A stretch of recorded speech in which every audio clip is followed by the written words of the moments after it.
Okay, we're still on day 14 of forced retrieve training with Bexley. I just laid a rabbit drag, and as you can see behind me, I laid it in the woods.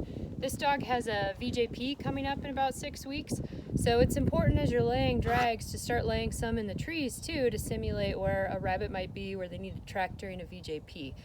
So since this is her first time in the woods, I laid a shorter drag, so this is only about 30 meters. But again, she's never been in the woods before. Sometimes the scent holds better, but yet there are more distractions with squirrels, and hopefully she doesn't come across a live rabbit. We'll see, and birds. So we'll see how she does. Sit.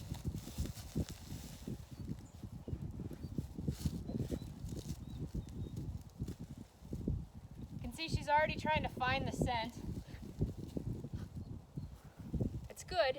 She's figuring out all our cues. Okay, ready? Find it.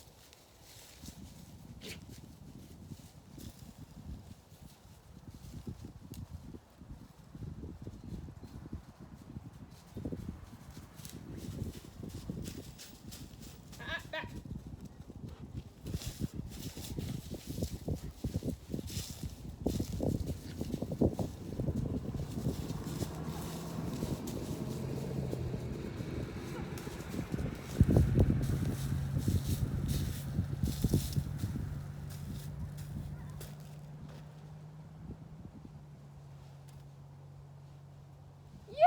Good girl.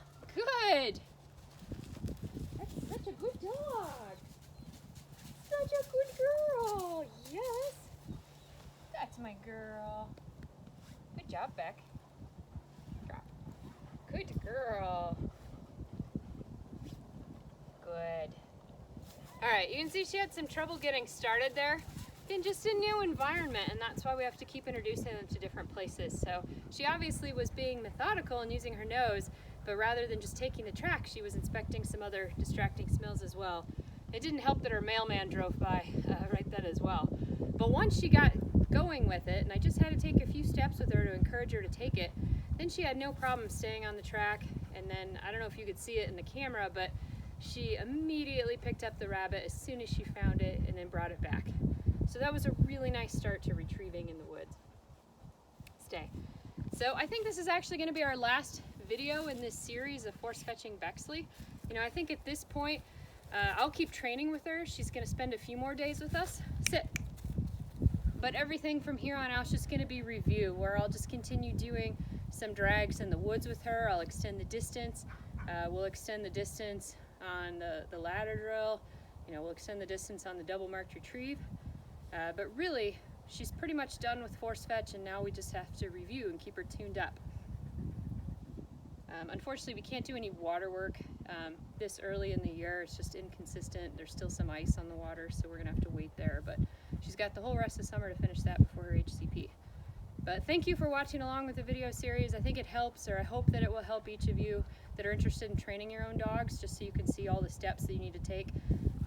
As I might have mentioned before, please don't compare yourself to what day you're on versus what day Bexley was on. She was a very easy dog to train. You know, I'm a pretty experienced trainer. The more important thing for you to pay attention to is just what steps you need to take and what corrections or what encouragement you need to provide to help your dog progress along all these same lines. Again, the timeline is not nearly as important as just making sure that your dog is sound on each one of these steps. So good girl. Thanks for being our test subject for this video series. Good girl. Stay. And with that, we'll sign off.